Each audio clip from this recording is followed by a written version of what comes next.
नमस्कार दोस्तों, मैं अंकुर उपाध्याय स्वागत करता हूं आप सभी का एक बार फिर से अपनी नई वीडियो में। दोस्तों, कल कहां कहां एक्शन होगा इसके बारे में मैं ऑलरेडी डिस्कस कर चुका हूं। कुछ बड़ी खबरें आते हुए दिख रही हैं और शॉर्ट में एक बार रिकैप भी करेंगे। शुरू करते हैं बिना किसी देरी के। निफ्टी से शुरुआत करूं तो निफ्टी में उम्मीद ये है कि एक कंसोलिडेशन देखने को मिला हमें फ्राइडे को और कल भी मिल सकता है। इस कंसोलिडेशन में जो रेंज है, बड़ी रेंज 24,800 से 25,200 हो सकती है, छोटी रेंज 24,900 से 25,100 हो सकती है और उससे भी छोटी रेंज 24,975 से 25,100 की हो सकती है। तो ये आपके लिए निफ्टी की रेंज दिखती है। ज़्यादातर एनालिस्ट ऊपर की साइड की जो अनुमान है, एक्सपेक्टेशंस लगा के बैठे हुए हैं इस समय। बाजार की बात करें तो काफ़ी कुछ होता हुआ दिख रहा है। एक एक करके अपडेट शेयर करता हूँ। सबसे पहले तो जो ग्लोबल फ्रंट पे चीज़ें डेवलप हो रही हैं वो बताऊं तो European central bank president Christine Lagarde said the recent rise of the euro against the dollar is a consequence of US President Donald Trump's erratic policies and opportunity for Europe।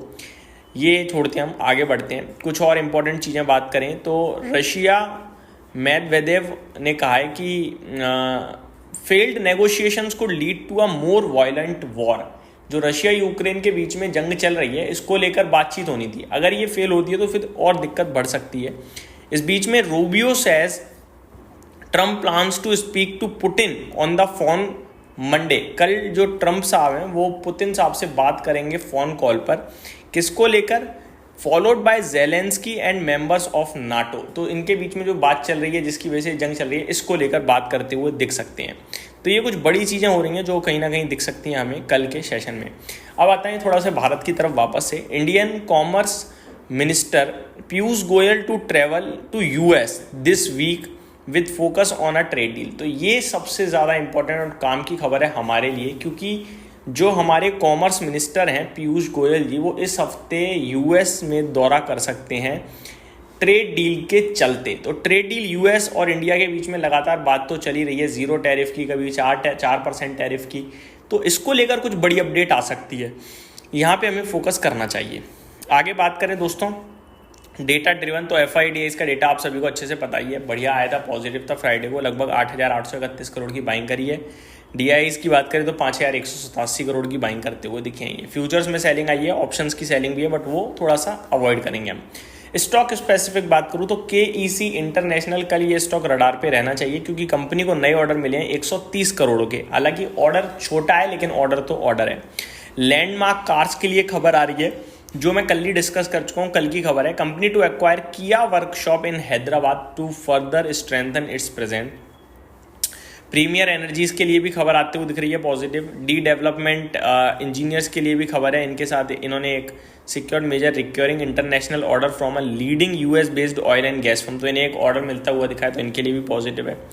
पीपाप automotive की बात करी जाए तो FY25 के लिए guidance बढ़ा दिया है इन्होंने, जहाँ पे पहले ये सोच रहे थे कि गाइडेंस नहीं बढ़ाया, इन्होंने गाइडेंस दिया है। इनका जो पैट अभी FY25 में 7 करोड़ का है, ये कह रहे हैं कि भैया FY26 में 20 से 25 करोड़ हो जाएगा।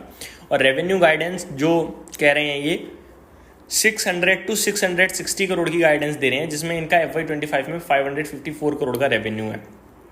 तो पॉजिटिव साइड पे दिख रहा है, काफ़ी अच्छा दिख रहा है। RPP इंफ्रा की बात करें तो इन्हें ऑर्डर मिला है करीब 154 करोड़ रुपए का।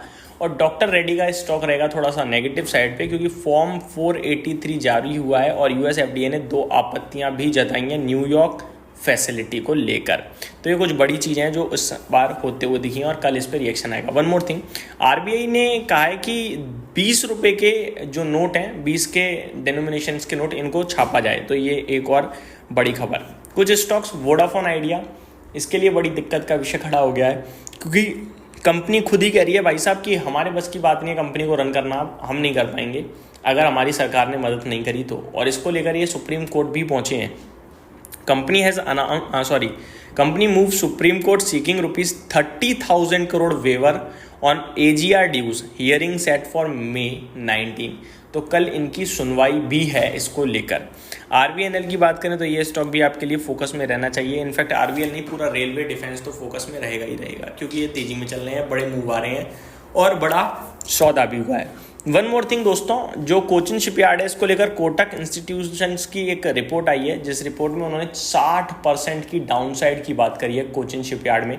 तो ये स्टॉक अलर्ट भी रहेगा। रिजल्ट स्पेसिफिक बात करना चाहूँगा अब आप सभी के साथ। काफ़ी सारे रिजल्ट्स आते हुए दिखे हैं जिनके ऊपर एक्शन होगा। कल डीवीज लैब के नंबर्स मेरे को काफ़ी बढ़िया लगे थे, मैंने डिस्कस भी करे थे आप सभी के साथ। अरविंद फैशन के नंबर्स भी अच्छे लग रहे हैं, और भी कुछ नंबर्स हैं जो अच्छे लग रहे हैं, और कुछ स्टॉक्स अलर्ट भी कर रखे हैं मैंने, उन पर जरूर ध्यान दीजिएगा।